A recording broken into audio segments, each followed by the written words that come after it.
Wound is a technology of remembrance. In the human experience, what do we have? Not much. The beings that there have telepathy and shit. They're 3D printing planets and shit out there. Whatever. I don't know. Andrew, that's for you. The but we don't have much. We got our little stupid ass brain. Some dumbass said, I think, therefore I am. That's not true. It's low key true, but it's not high key true. And then somebody said the Enlightenment. And Buddha said, where? We have the senses. All we have mitigating us in this world to get through with our dumb, blind selves, with our little basic bitch brains, is the five senses. They have 14 senses. We only got five. Damn. So our plane is felt. And how does a human feel? Right. The metaphor is a gash wound, an injury. What I mean is that metaphor to represent an emotional wound, an opening in the emotions, a remembrance. I, as a little child, a little girl, with all the shit I've been through, remember every instance where I felt alone. Oh my God. And my therapist is going to be like, well, you need to heal that wound. Of course I do. I need to heal it, be responsible for it so I don't continue hurting people and mistaking safe situations for danger, etc. But do I close the wound? No. And as a writer, if I want to connect to my audience, I need to time travel back to that little experience that I had. Feel it. Get in there. Because I'm not the only person inside of abandonment. We're all in that wound. We're all inside of it. What wounds me, I have a gash wound of abandonment right here. But if you look on all of your hands, you've got the same one in the same place. We all have grief. There's a collective wound. And so the wound becomes a time machine. The emotions are an instrument of travel, of closing the distance between us. And you are taught right now to be ashamed of whatever it is. I'm heartbroken. Imagine Adele if she was ashamed of her heartbreak. She wouldn't write that. Imagine Sylvia Plath was ashamed of her mental health. She wouldn't write. Ashamed of how mediocre you feel.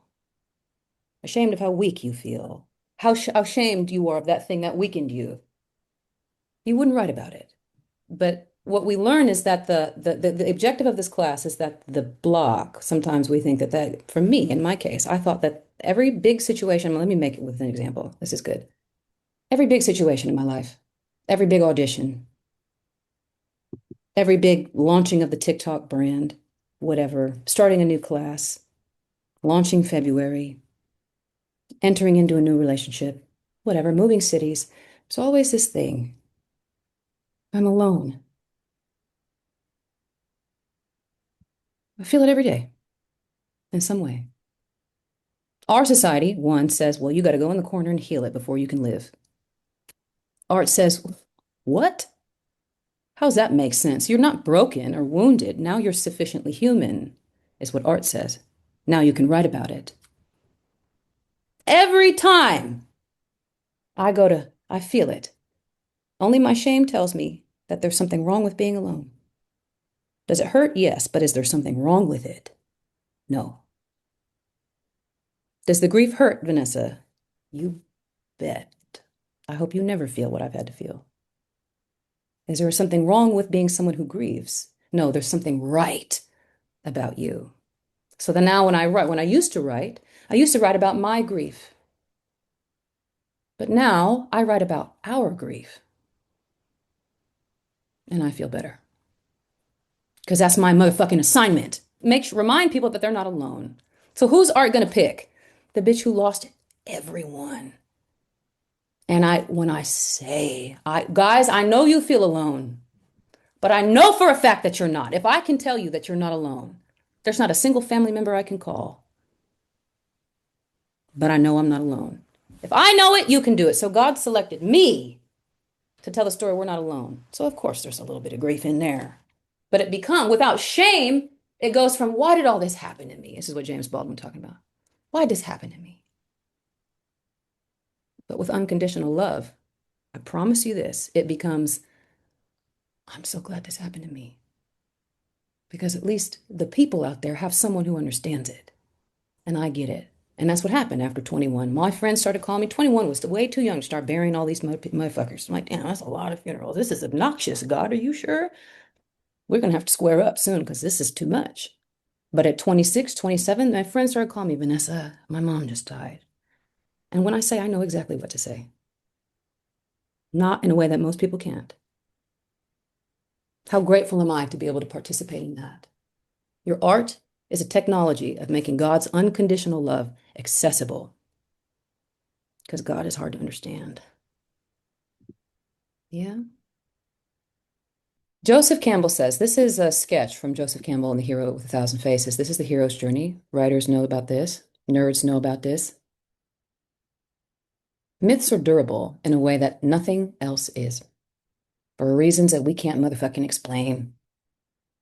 This is what it is, brother. Myth, Joseph Campbell says, carries the human spirit forward. When you're the reason you're locked into Dorothy and the Wizard of Oz, Neo in the Matrix, Luke Skywalker, Star Wars, etc., is because it is carrying your spirit forward. That's why they're all the same. It's a technology. It's not that people who write myth they lack imagination. No, it's because this is a tradition mythology. Get the kids through the adventure. Get the ring into the fire. Come on, Frodo, is what George Lucas said. Come on, Luke. Use the force. It's carrying your spirit forward. So we engage with it as artists to carry our artistic spirit forward. That's what I'm here to do. That took me too long to say, but you got it, right? Now, here's a question, just like we talked about the planet Mars. What is the hero? The hero is the protagonist of every mythological story. What is the hero a symbol of? Go into the chat. What do you think? The hero is a symbol of what?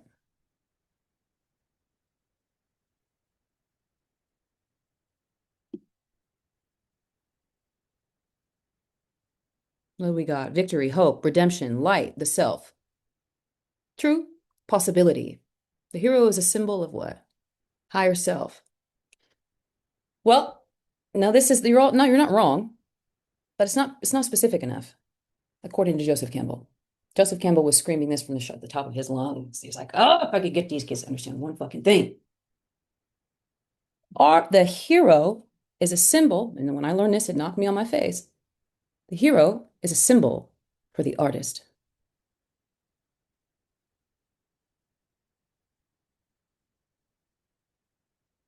What?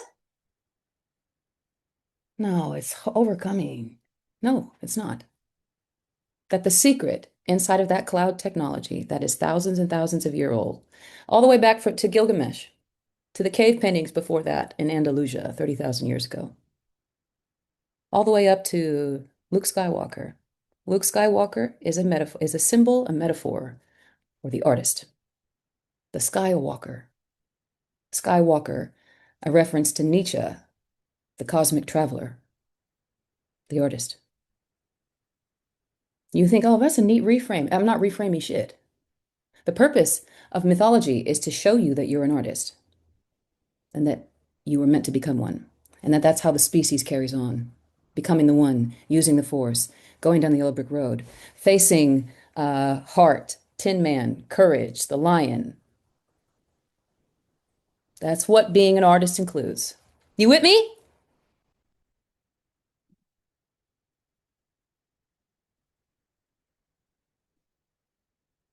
Speaking, another aspect of this class that we'll see every week is the elders.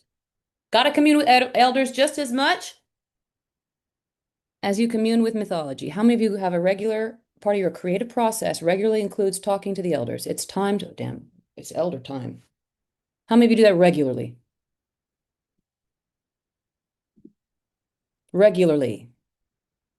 Not like, oh, I like this, but like, where are the elders? You wonder why you're stuck. Okay. Again, this class is here to teach you you're not broken, but you need to grow up. I don't judge you for not doing that. The way in which I don't judge you, I can't even express. I don't even, my autism won't even allow me to do it for some reason. unless you're doing something weird. But you need to engage with the elders. Why? The elders are the people who are committed. They have been convicted by life to say, I don't have anything. You know how was that Denzel Washington quote? I'm from around the way. I'm leaving here with something. The elder is someone who says, I don't need to leave with anything. I got everything I need. And now I'm here to help. The disposition of an elder is like, I need to make sure that you guys are okay. And then you can commune with those people across time and space. Anyway, one of my favorite elders is James Baldwin. Has a speech that he gave called The Artist's Struggle for Integrity. Uh, Oftentimes people do a watch night about this speech. It's 20 minutes on YouTube. You can do it and have a little discussion. It'll change your life. It saved my life, this speech. But he has a speech, it's called The Artist's Struggle for Integrity. And he talks about what Joseph Campbell talks about in his own way, about the tradition of art. You are compelled. Can you see it? It's a little small, but whatever. You are compelled, he says. He says, why you want to be an artist? What's been motivating you this whole time? You are compelled. You are corralled. You are bull-whipped into dealing with whatever it is that hurts you. Anyone online so far? Like, I mean, I need to get to the bottom of this. Writing, singing sad songs and shit. But what is crucial here is that if it hurts you, that is not what's important. Now, who was with him for the first sentence and now who's out? I was with you, James. Yeah, I want to get to the bottom of what hurt me. And then James said, that's not what's important. And some of you are like, well, James, can I just tell you what my mother did to me? If we can go there first, then surely there's a few caveats. Because my mom, I don't know how y'all's family was, but my family, I was raised by wild animals. Like, man, you guys really just had kids, huh? And then that was it. Anyway, what does James say about this? What is crucial here is that if it hurts you, that's not what's important. Everybody's hurt. I remember reading that and I was like, how is it that I'm 27 years old and I've never thought about that? For real. Everybody's hurt. What is important, the thing that actually is driving you, he says, what corrals you, what bullwhips you, what drives you, torments you, is that you must find some way of using this to connect you with everyone else's pain. Excuse me, to connect you with everyone else's alive. That's the thing that's been motivating you this whole time, guys. Not to get to the bottom of your pain, but to connect you with everyone else alive. That is all you have to do it with. You must understand that your pain is trivial. Now, James. Mr. Baldwin, all due respect, I have a crazy story back there. There was lots of abandonment. Shout out abandonment.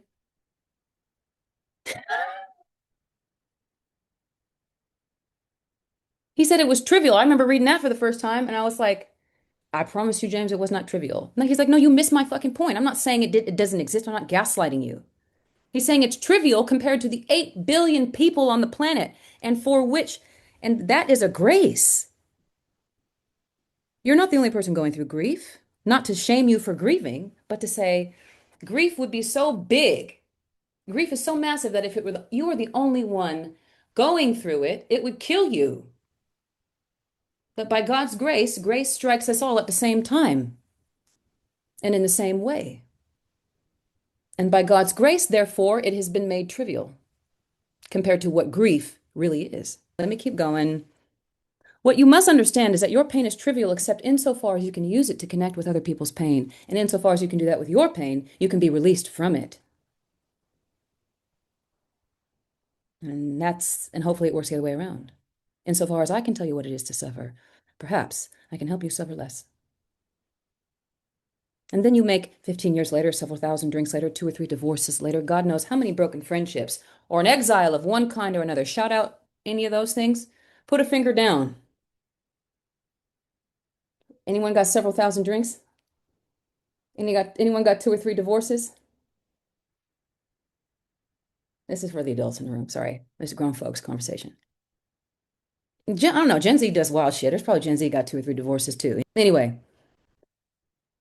then you make 15 years later, several thousand drinks later, two or three divorces, God knows how many broken friendships, or an exile of one kind or another, some kind of breakthrough. This is the key takeaway, guys.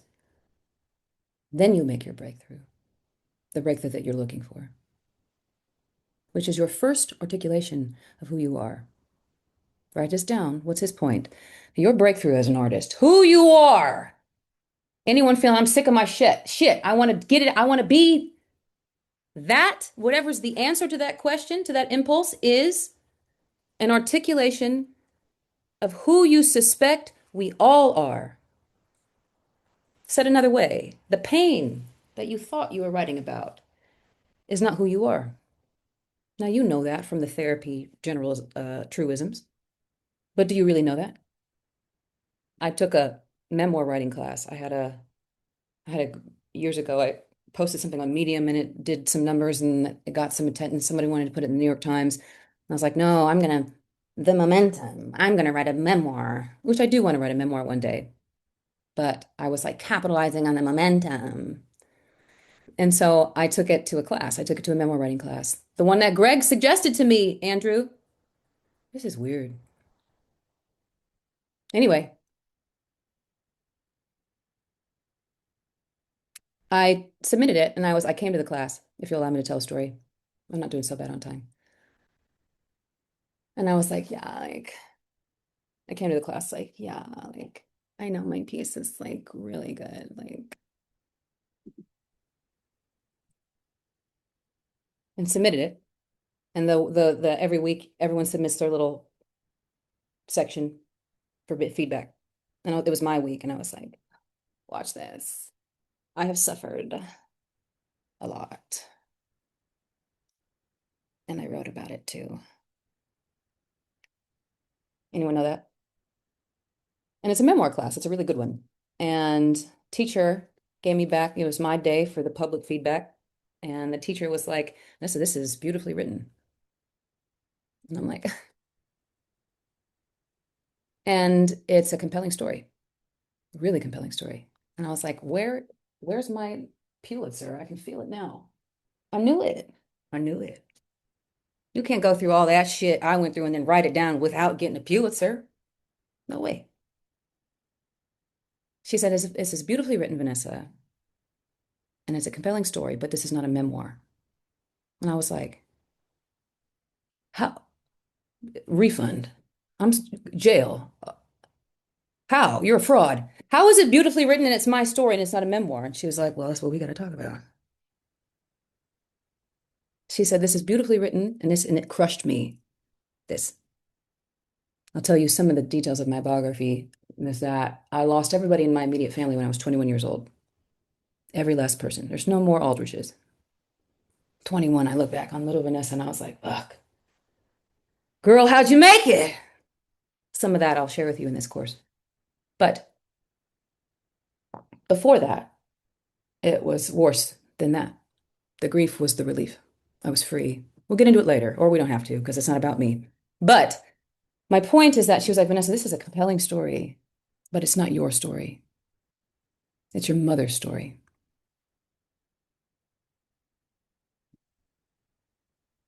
Now, some of y'all don't know what that means, but some of you know exactly what that means. Look at the people.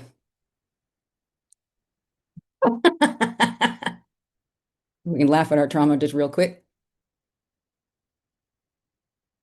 Yeah. She was like, this is not your story. What you wrote down is how you feel about what happened to you. And how you feel about what happened, how you feel about what happened to you is an experience that your mother gave you. I'm like, is this a writing class or is this therapy? Because it's working either way. She was like, your story, however, is something else. Your story is not what happened to you, nor is it how you feel about what happened to you. She said a memoir, this is for writers, anyone who knows this, but it applies to all art.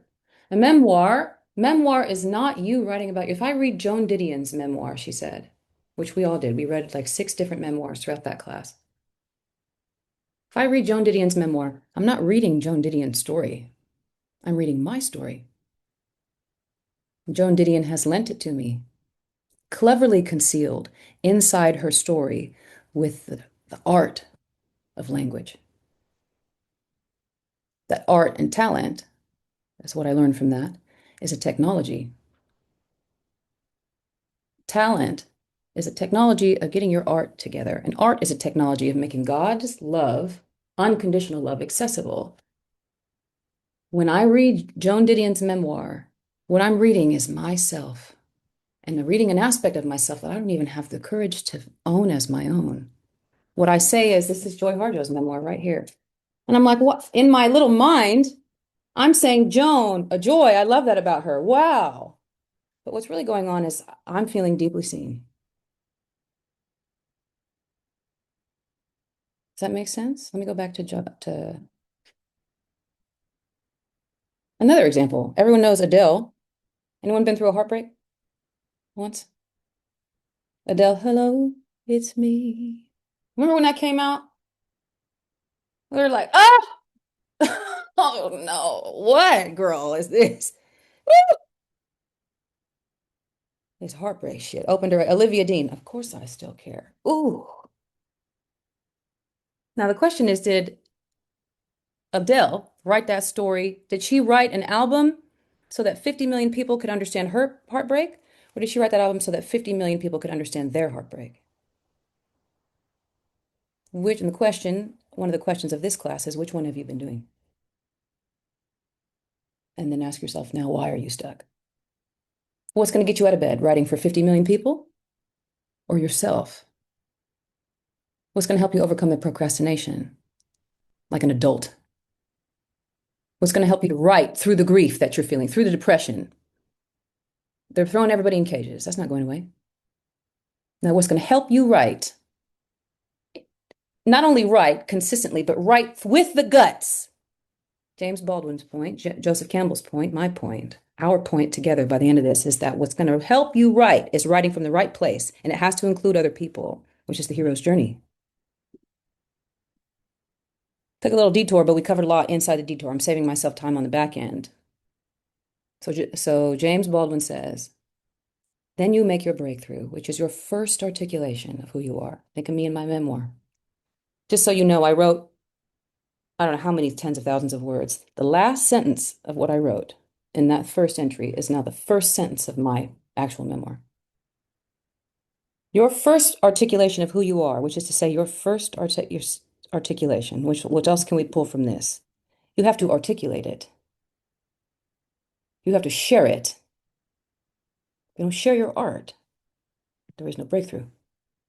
Said another way, the breakthrough happens after you have the courage to enter the arena. The confidence happens after you enter, not before. Poets, he says later in the speech, poets, by which I mean all artists, are the only people who know the truth about us. Soldiers don't. Statesmen don't. Priests don't. Union leaders don't. I'd add parents don't. Isn't that heartbreaking? When I ask your parents for advice and they love you, even the ones that really love you, the good ones, they still can't really. Poets, by which I mean all artists, are the only people who know the truth about us. Soldiers don't. Statesmen don't. Priests don't. Union leaders don't. Only poets. We know about the Oedipus complex, not because of Freud, but because of a poet who lived in Greece thousands of years ago. The Oedipus story is a what? A myth. What was it? Who wrote Oedipus? Seneca? That's not right. Who was Seneca? What the fuck did I just say? Who wrote it? Andrew? Someone, whatever. Google it later. Doesn't matter. In fact, who cares? It's a myth at this point. Oedipus, that poet in Greece, thousands of years ago, put it in the cloud. Freud pulled it down, and now we understand our complexes. That's the technology. So we're here as artists to put something into the cloud, worthy of the cloud. My mom, and me, and mine, and me, and mine. That's not what goes in the cloud. And you know that. Now that doesn't mean you can't write about what happened to you. You must write about you, but you have to write about what James Baldwin says. Using your pain to connect you with other people's pain. You are not blocked by your pain, said another way. I said at the beginning, you're not blocked.